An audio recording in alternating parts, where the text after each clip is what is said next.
po. News of the late Paulo Tantoco's death revealed cocaine overdose and remains an open investigation. Since he's part of the First Lady's entourage, may we know if the First Lady will comment on this? And from the Malacanang po, the presidential sister released a statement. Senator Amy is calling for a comprehensive report from the palace to dispel further speculation. Nakakalungkot dahil yung mga pribadong tao na nagluluksa ay nadadamay sa pamumulitika. Ginagamit ng ibang mga obstructionists para masira ang First Lady, ang Pangulo at ang administrasyon na ito. Nakakahiya ang kanilang mga ginagawa.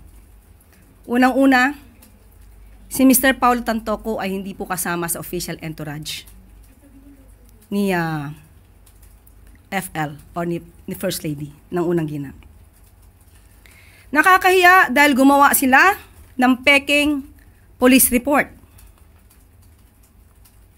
Naturingan journalist, mga dating spokespersons, hindi marunong mag-imbestiga ng sarili.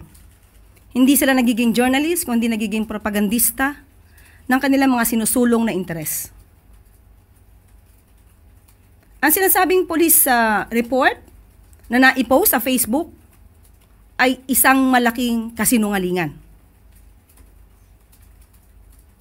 Kahit kayo po mismo ay maaaring mag-imbestiga sa nasabing lugar sa Beverly Hills Police Department para malaman nyo na yung nilagay sa Facebook na may guhit na color pink, kung di ako nagkakamali, ang parting yon ay dinagdag lamang.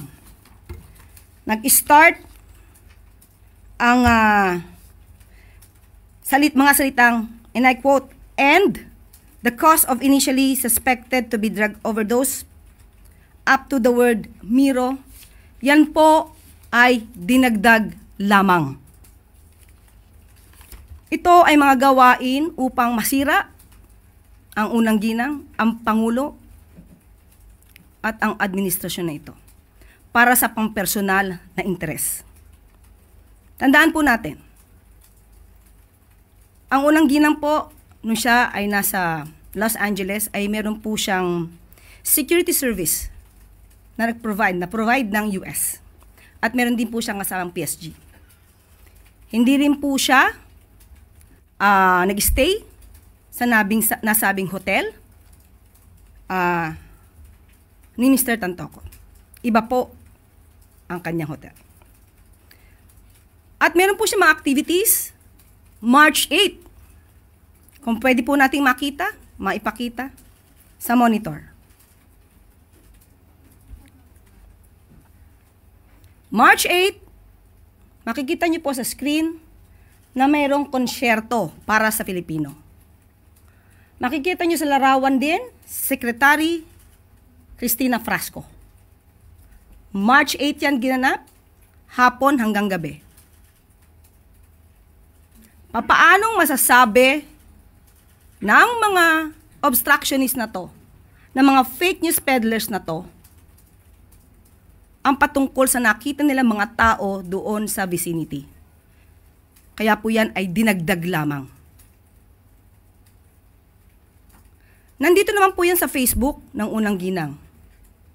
Pero kahit ito po ay nasa Facebook at ito po ay nai-report naman, pilit nilang binabago ang kwento at nakakalungkot dahil kapwa Pilipino ang kanilang niloloko para sa kanilang personal na interes. So muli, sa mga journalist na nagpapanggap na kayo journalist, pero lumalabas na kayo propagandista, maawa po kayo sa bansa. Maawa po kayo sa taong bayan. Huwag niyo pong lokohin ang mga Pilipino.